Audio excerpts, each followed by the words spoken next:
I want to go to our retirement segment right now, brought to you by Fidelity, and bring in Bill Smith, Managing Director for CBIZ MHM's National Tax Office. So this is a wide-ranging bill. There's lots of implications in it for big business, small business, but also just for regular people in terms of the implications for them. What's the most important thing that people need to know if they hear about, this $1,200 payment? Is there a tax implication there? Well, there is a tax implication, and remember that depending on what your level of adjusted gross income is, you may have your $1,200 or $2,400 payments phased out.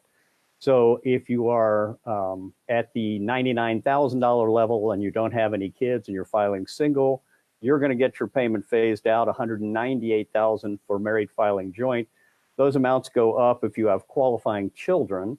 One of the things that may be a drafting glitch in the bill is that 17 and 18-year-olds may have gotten excluded unintentionally. So if you're eligible to be taken as a dependent on another person's return, even though the personal exemption amount is zero now, those dependent terms are still in the Internal Revenue Code, then you're not eligible. To be a qualifying child, you can't be 17. You have to be 16 or younger. So there's a donut hole, so to speak, for 17 and 18-year-olds. So that's one thing to pay attention to. Otherwise, how's the money going to come out? We're not entirely sure, but it looks like they're going to do a process similar to the 2008 process. So if you haven't filed your 2019 return yet, they'll look at your 2018 return and see what your eligibility is. If you had an electronic deposit on that 2018 return, they'll put the money directly into your account. If you filed your 2019 return already, they'll look at that. If they get it wrong, let's say they're using 2018 information and you've gotten divorced, or there are differences in the child dependency that you have, that's supposed to all be trued up then on your next tax return. So it will be a complex process, but they're trying to go, I think, for speed first, get as much money out as quickly as possible here. Well, and then, Bill, an early headline out of all this was that the date to file would be delayed. So July 15th is now tax day in the U.S. And you outlined some of the issues there. I guess if you haven't filed 2019 yet, you're going to be working off 2018. I guess a question I'm sure you've gotten is, should I be waiting until July 15th now to file my taxes, or should I push ahead? Because it is a spring cleaning item for a lot of people. And I think people have more time at home now. But on the other hand, people have a lot less financial security than they had a couple weeks ago.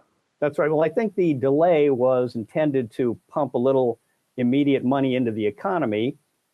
Depending on how your savings are, I would counsel against spending all the money you were going to use to pay your taxes on April 15th and not have it on July 15th if you don't have a source for getting those tax payments. But otherwise, it is a benefit, and it's a benefit to the tax filing community because we can no longer meet with clients face to face.